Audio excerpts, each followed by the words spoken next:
My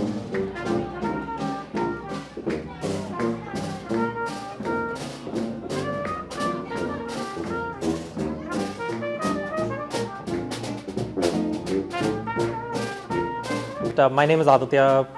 Me and my family moved in here in 2017, so we've been here about 10 years now. My name is Anne. I'm 42 and I've lived in Royal Albert Wharf for approximately 5.5 years now. I live in one of the shared ownership blocks, which was a really important decision, a factor actually in how I ended up here, because I couldn't afford to get the property ladder by myself because I didn't have a deposit.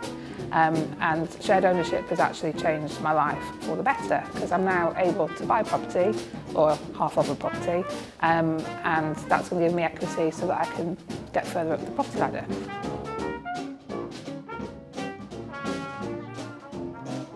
Yeah, so what I like about Royal Albert Wharf versus other similar developments in East London or in London in general is the sense of space, is the fact that people are not sort of crowded together, buildings are not crowded together. There is, and it's sort of an organic development that has grown over time as new people have come in and as the sort of development itself has grown. Part of the reason why I live here, or wanted to live here, is when I looked around, I really liked the visual aspect of it. I liked how every building was connected. There's themes that run around the development, but each building is pretty individual at the same time. And I quite like that my building didn't have any commercial on the ground floor because I'm a bit sensitive to noise. When you're connected with the people you live with, it makes such a difference to how satisfied, how happy you are with your local area. If you're not making those connections with people, you can feel really isolated, and then it's not going to feel as homely, in my view. So that's my immediate building, and then when we look out to the stuff that happens with you guys, where the community events and days and the litter picking that happens around here, it's really important, I think, to connect with your local area, because otherwise you can end up just going to work and home, and not really being part of everything.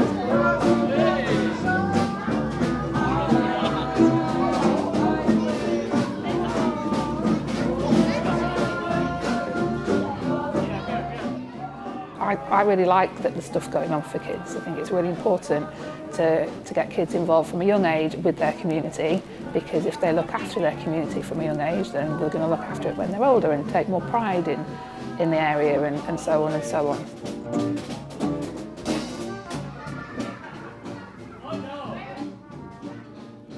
It's having those connections with people that you can rely on for things. So I know I've recently broken my arm, as I've been telling everyone, and my neighbours were very helpful, offering to do shopping and things like that. And it kind of makes me feel, oh yeah, I belong here, I feel safe here, I can rely and trust on people around here.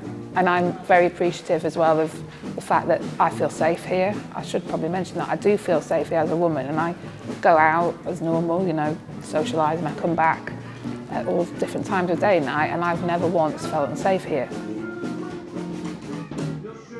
Frankly, I'm from India, so I moved here in 2011, and so it's been a journey to get to a new place, to sort of not have that network to begin with, but build a network of friends and a community around yourself from scratch when you come here afresh. When you get to the point where now I go back home, and when I talk to people back in India, what I mean when I say home is here, right? So that I think is the difference, and that is what I think means belonging. It's that sense of belonging and the sense of community, and it's like that phrase in Cheers, right? It's like everybody knows your name, and I think that is particularly important for being able to call yourself at home and being comfortable or places. You have all your friends, and you have people that you meet regularly, you do things together, and it's that activity-based friendship and community which sort of creates that sense of belonging, and I think that's particularly important for Royal Albert Wharf for sure.